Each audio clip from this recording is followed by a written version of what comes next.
Assalamualaikum warahmatullahi wabarakatuh. Alhamdulillah wassalatu wassalamu ala rasulillah. Rabbi syrah li sadri wa yassir li amri wahlul 'uqdatam min lisani yafqahu qawli. Amma ba'd. Ma'asyiral muslimin, pecinta ilmu yang dimuliakan Allah Subhanahu wa taala. Pada kesempatan ini kita akan membahas satu tema dalam fiqh muamalah, yaitu tentang ar-rahn atau gadai. Ar-rahn secara bahasa bermakna as-subut wa dawam, tetap dan langgeng. Sebagaimana ar-rahn dalam bahasa juga bermakna al-habs atau menahan. Makna yang pertama seperti kata-kata orang Arab, ni'matun rohinah, ay ni'matun sabitah wa daimah. Artinya nikmat yang tetap dan langgeng. Sedangkan makna yang kedua seperti dalam firman Allah Subhanahu wa taala, a'udzubillahi minasyaitonir rajim, kullu nafsin bima kasabat rohinah. Setiap jiwa menanggung apa yang dia lakukan. Ai mahbusah bikasbiha wa amaliha. Artinya dia ditahan dengan apa yang dia lakukan. Sedangkan dalam istilah syara, ar-rahn didefinisikan oleh para ulama yaitu barang yang mempunyai nilai harta pada kacamata syariat sebagai jaminan suatu hutang, di mana seseorang bisa mengambil hutang itu atau mengambil sebagian hutang dan sebagian dari harta jaminan tersebut. Ma'asyiral muslimin yang dimuliakan Allah Subhanahu wa taala. Kemudian dalil disyariatkan ar-rahn. Ar-rahn disyariatkan dalam agama kita dasarnya dari Al-Qur'an, sunnah dan ijma. Dalam Al-Quran bisa kita lihat dalam firman Allah Subhanahu wa taala, a'udzubillahi minasyaitonir rajim, bismillahirrahmanirrahim, wa in kuntum ala safarin wa lam tajidu katiban farihanum maqbudah fa in amina ba'dukum ba'dan falyu'addil ladzi tumina amanatahu wal yattaqillaha rabbah. Jika kalian dalam perjalanan dan tidak menjumpai seorang penulis, maka dia bisa menjaminkan barang yang diserah terimakan. Maka jika sebagian kalian mempercayai sebagian yang lain, maka hendaknya dia menunaikan apa yang dipercayakan kepada dirinya sebagai amanah, dan hendaknya dia bertakwa kepada Allah Subhanahu wa ta'ala.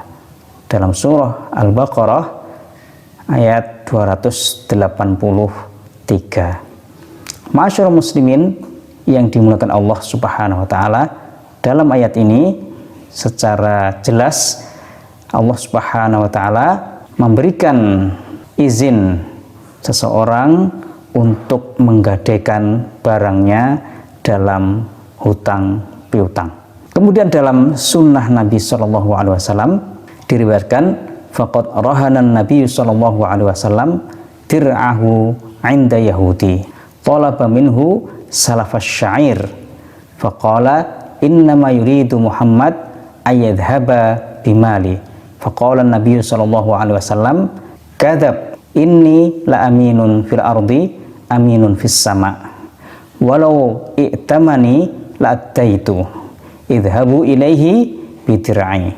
Nabi SAW menggadaikan baju besinya kepada seorang Yahudi dan minta kepada orang Yahudi itu untuk menghutangi gandum. Maka orang Yahudi itu mengatakan, Muhammad mengambil hartaku. Maka Nabi SAW bersabda, bohong, sungguhnya aku orang yang dapat dipercaya di bumi, dapat dipercaya di langit. Kalau aku dipercaya, niscaya aku akan menunaikan kepercayaan itu. Pergilah kepada orang Yahudi itu dengan baju besiku. Dalam hadis ini secara jelas bahwa Nabi SAW telah menggadaikan baju besinya. Ini menunjukkan bahwa gadai diperbolehkan dalam Islam. Imam Bukhari juga meriwayatkan an Ummil Mukminin Aisyah radhiyallahu anha qalat ishtara Rasulullah sallallahu alaihi wasallam min Yahudiyyin ta'aman wa rahanahu dir'ahu. Dari Ummul Mukminin Aisyah radhiyallahu anha berkata, Nabi SAW telah membeli dari seorang Yahudi makanan dan menggadaikan baju besinya. Demikian juga para ulama telah sepakat akan bolehnya rohn ini dan tidak ada yang menentang bolehnya rohn tersebut. Ma'asyiral muslimin yang dimuliakan Allah Subhanahu wa ta'ala. Kemudian ada perbedaan pendapat dalam disyariatkannya rohn ketika seseorang tidak dalam bepergian. Jumhur ulama membolehkan gadai ini meskipun orang tersebut tidak dalam perjalanan. Sebagaimana gadai ini diperbolehkan ketika seseorang dalam bepergian. Karena Rasulullah SAW melakukan hal tersebut. Nabi ketika menggadaikan baju besinya, beliau sedang ada di Madinah. Sedangkan dalam ayat dibatasi dengan adanya perjalanan, maka sesungguhnya ayat tersebut menceritakan biasanya orang melakukan rohn, melakukan gadai itu ketika dalam perjalanan. Imam Mujahid dan Al-Dhahhak dan Zahiriyah mengatakan bahwa rohn ini disyariatkan hanya dalam perjalanan saja berdasarkan ayat tersebut.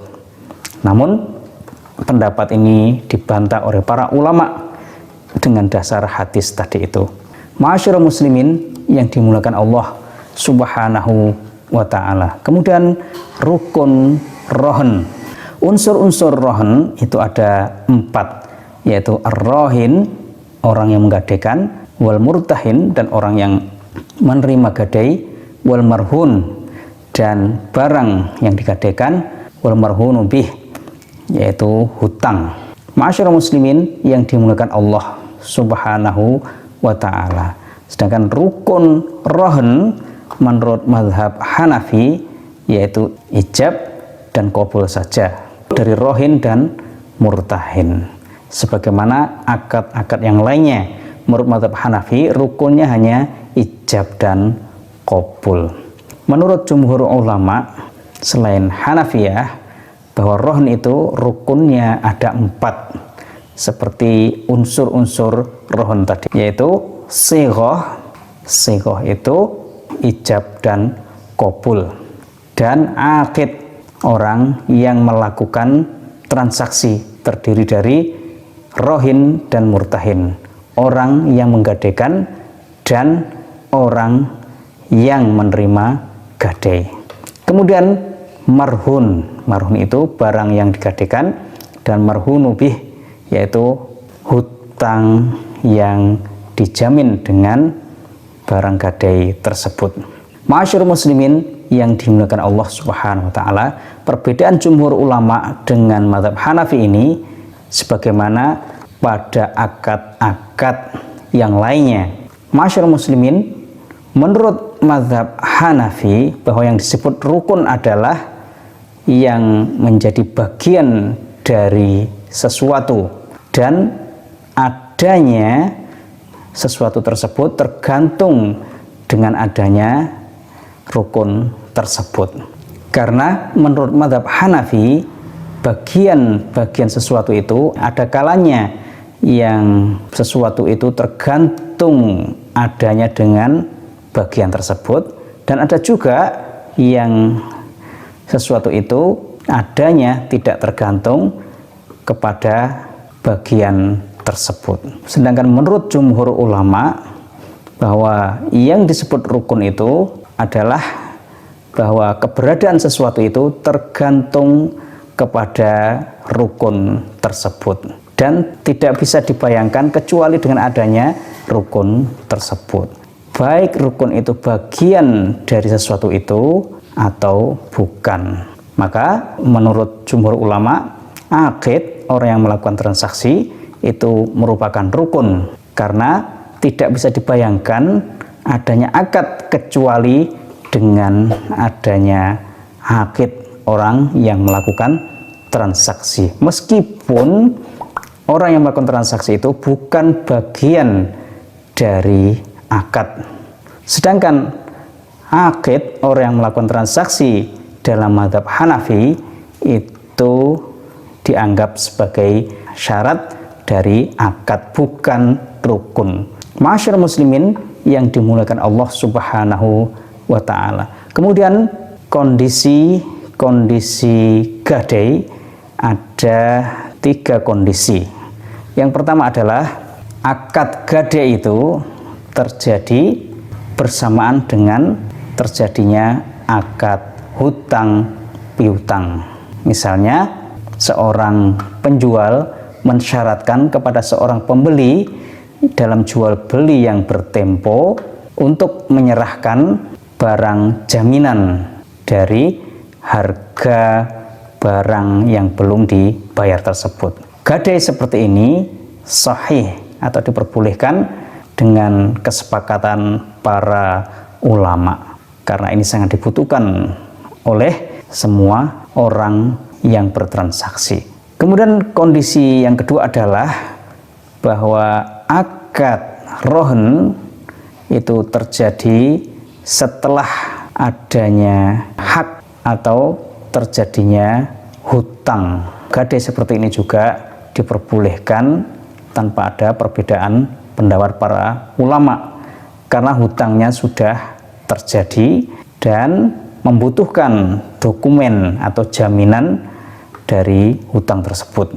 Maka ini dibolehkan sebagaimana dalam akad dhaman atau kafalah atau jaminan. Dan ayat farihanum maqbudah dalam surat Al-Baqarah ayat 283 tadi mengisyaratkan hal ini.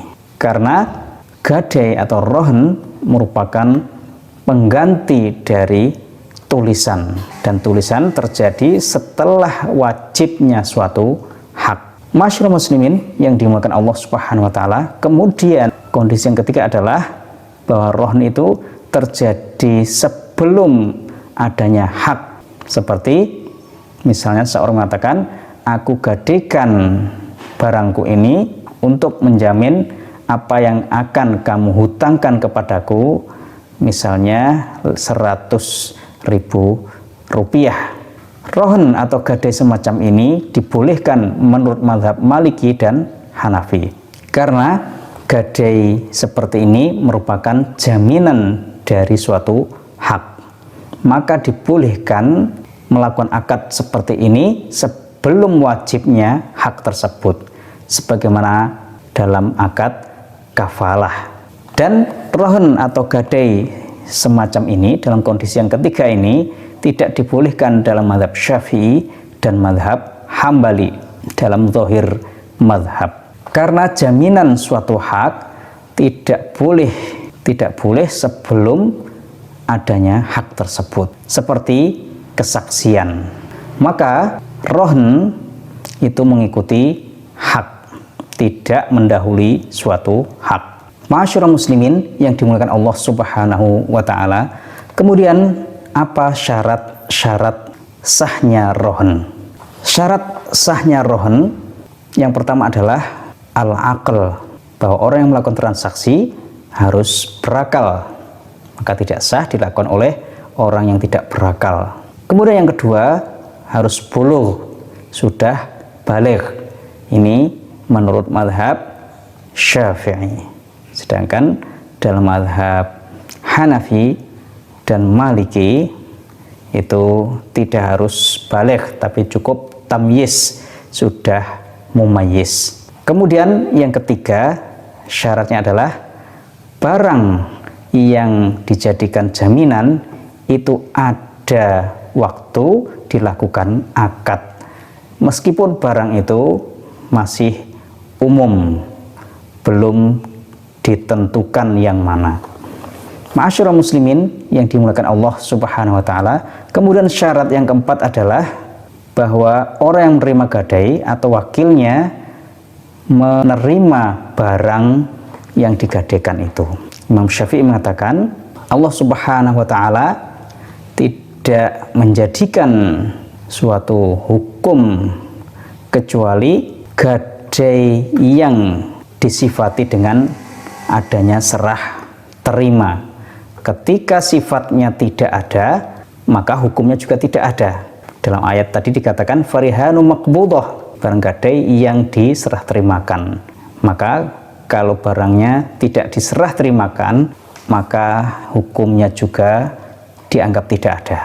Mazhab Maliki mengatakan bahwa rohn itu sudah mengikat ketika sudah dilakukan akad, dan rohin dipaksa untuk menyerahkan barang gadai tersebut untuk diterima oleh orang yang menerima gadai. Masyaallah muslimin yang dimuliakan Allah Subhanahu wa taala. Kemudian apa hukumnya rohin memanfaatkan barang gadai? Sudah digadaikan barangnya, tapi rohin masih memanfaatkan barang tersebut. Di sini ada dua pendapat dari para ulama. Jumhur ulama selain mazhab Syafi'i mengatakan tidak boleh rohin memanfaatkan barang gadai itu. Sedangkan dalam mazhab Syafi'i, rohin atau orang yang menggadaikan barang masih boleh memanfaatkan barang gadai selagi tidak merugikan penerima gadai. Masyaallah muslimin yang dimuliakan Allah Subhanahu wa taala, apa hukumnya murtahin memanfaatkan barang gadai? Di sini juga ada perbedaan pendapat ulama. Jumhur ulama selain mazhab Hambali mengatakan bahwa murtahin atau penerima gadai tidak boleh memanfaatkan barang gadai, dan mazhab Hambali membolehkan murtahin memanfaatkan barang gadai jika barang gadai itu berupa binatang, maka dia boleh memerah susunya binatang tersebut dan juga boleh mengendarai binatang.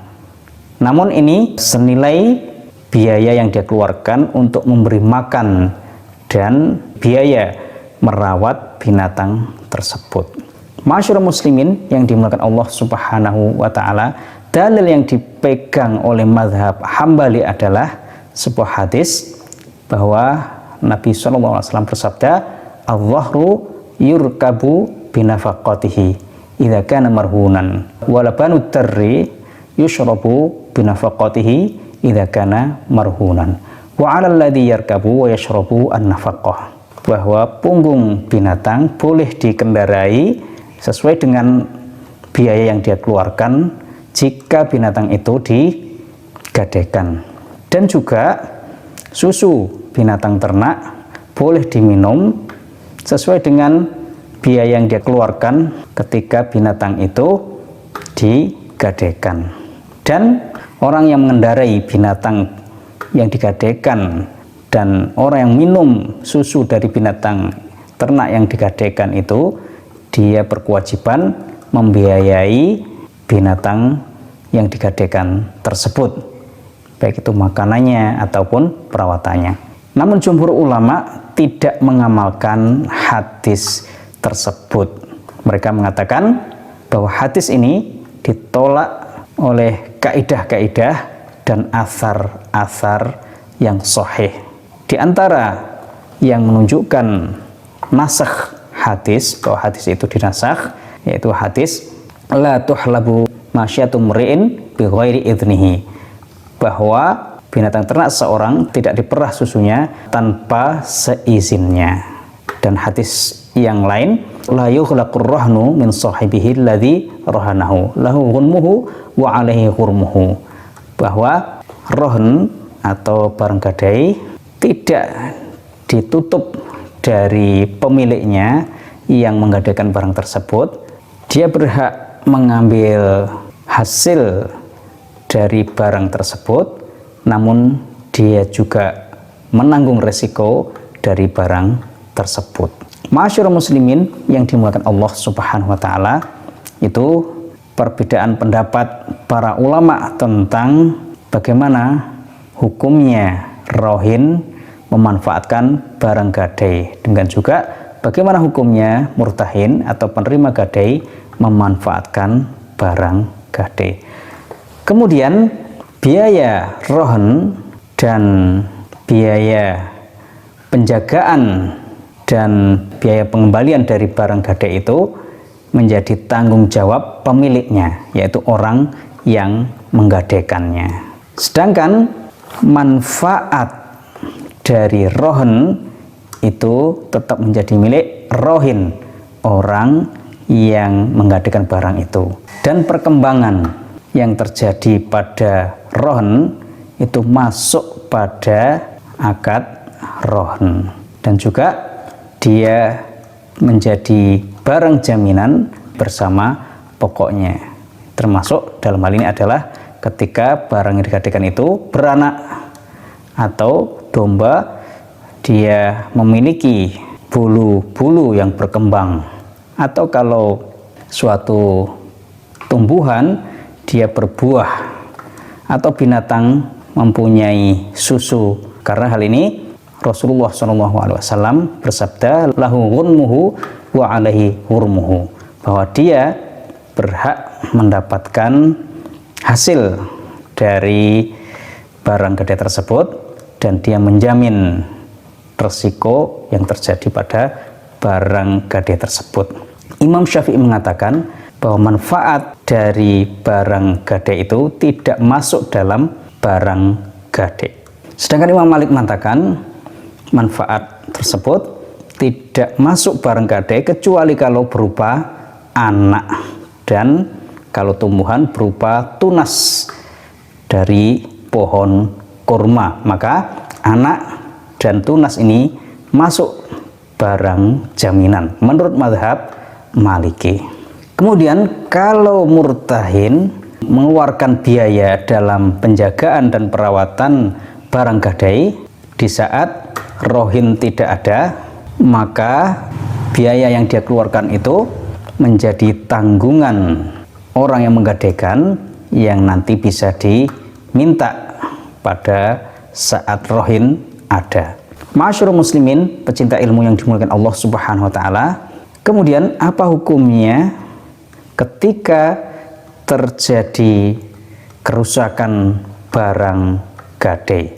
Dalam hal ini para ulama mengatakan bahwa rohin menurut mazhab Hambali dan Imam Syafi'i, bahwa rohin itu merupakan amanah di tangan orang yang menerima gadai.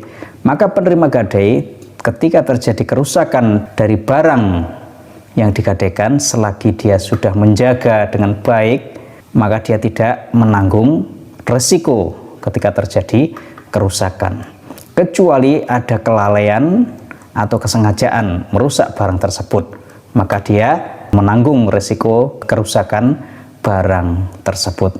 Ma'asyiral muslimin yang dimuliakan Allah Subhanahu wa ta'ala, itu dalam mazhab Hambali dan mazhab Syafi'i. Sedangkan dalam mazhab Hanafi, bahwa tangan murtahin penerima gadai itu statusnya adalah yaitu amanah, bahwa tangan murtahin itu adalah amanah ketika dilihat dari ainil mal, barang zatnya barang tersebut yang digadaikan itu. Namun tangannya merupakan yaitu istifa au dhaman, dia menjamin. Kalau dilihat dari artinya, dia berhak menagih senilai, dia berhak mengambil nilai dari barang yang digadaikan tadi itu senilai hutang yang diambil oleh orang yang menggadaikan barang tersebut. Ketika orang yang berhutang itu tidak bisa melunasi barang gadai itu, maka murtahin boleh menjual barang tersebut, kemudian diambil harganya sebesar hutang yang diambil oleh rohin. Tentunya ma'asyiral muslimin yang dimuliakan Allah Subhanahu wa ta'ala, kalau pada masa jahiliyah dahulu kebiasaan orang-orang Arab adalah ketika rohin tidak sanggup membayar hutang, maka otomatis barang gadai itu menjadi milik penerima gadai. Namun kebiasaan ini tidak diperbolehkan dalam Islam. Ketika jatuh tempo dan rohin tidak bisa melunasi hutangnya, maka prosedurnya adalah barangnya dijual untuk memenuhi hutangnya. Kalau barangnya dijual ternyata harganya melebihi hutangnya, maka kelebihannya harus dikembalikan kepada rohin, pemilik barang tersebut. Tapi kalau kurang, harganya ternyata di bawah hutang rohin, maka murtahin berhak meminta kekurangannya kepada rohin. Ma'asyiral muslimin yang dimuliakan Allah Subhanahu wa ta'ala. Kemudian apa hukumnya yang menggadaikan barangnya kalau dia mentasarrufkan barang yang digadaikan? Ini diperinci, kalau tasarruf tersebut terjadi sebelum serah terima, maka tasarrufnya, misalnya dia menjual barang itu, maka dilaksanakan. Karena sebelum terjadi serah terima, barang itu belum berkaitan dengan hak murtahin, penerima gadai. Ma'asyiral muslimin yang dimuliakan Allah Subhanahu wa ta'ala. Kemudian perincian yang kedua adalah ketika tasarruf rohin terhadap barang gadai itu setelah serah terima. Ketika barang sudah diserah terimakan, maka tidak boleh rohin mentasarrufkan barang gadai tersebut kecuali dengan izin murtahin, dengan izin penerima gadai. Karena hak murtahin berkaitan dengan barang tersebut, karena rohin berhutang kepada murtahin dan diberi jaminan barang itu, maka barang itu berkaitan dengan hak murtahin. Ma'asyiral muslimin pecinta ilmu yang dimuliakan Allah Subhanahu wa ta'ala. Ma'asyiral muslimin pecinta ilmu yang dimuliakan Allah Subhanahu wa ta'ala. Kemudian apa hukumnya tasarruf murtahin terhadap barang gadai? Yaitu penerima gadai bolehkah melakukan tasarruf terhadap barang gadai? Barang gadai itu meskipun di tangan penerima gadai, tetapi tetap menjadi milik rohin, orang yang menggadaikan. Dengan demikian, tidak boleh bagi murtahin untuk mentasarrufkan rohin, barang gadai itu, tanpa izin orang yang menggadaikan barang tersebut. Karena tasarruf yang dilakukan oleh murtahin berarti merupakan tasarruf terhadap barang yang bukan miliknya, maka tidak dibolehkan. Kalau dalam mazhab Hanafi dan Maliki, tasarruf tersebut mauquf, artinya menggantung, sebagaimana tasarrufnya fuduli, orang yang mentasarrufkan barang bukan miliknya. Dan dalam mazhab Syafi'i dan Hambali, tasarruf murtahin tersebut adalah batil, artinya tidak sah sama sekali dan tidak bisa dibenarkan. Ma'asyiral muslimin yang dimuliakan Allah Subhanahu wa ta'ala. Kemudian berakhirnya rohin, yaitu ketika barang gadai tersebut dikembalikan kepada rohin dengan sukarela dari murtahin, maka gadai tersebut menjadi batal. Ma'asyiral muslimin yang dimuliakan Allah Subhanahu wa ta'ala, kita cukupkan, mudah-mudahan bermanfaat. Wabillahi taufiq. Wassalamualaikum warahmatullahi wabarakatuh.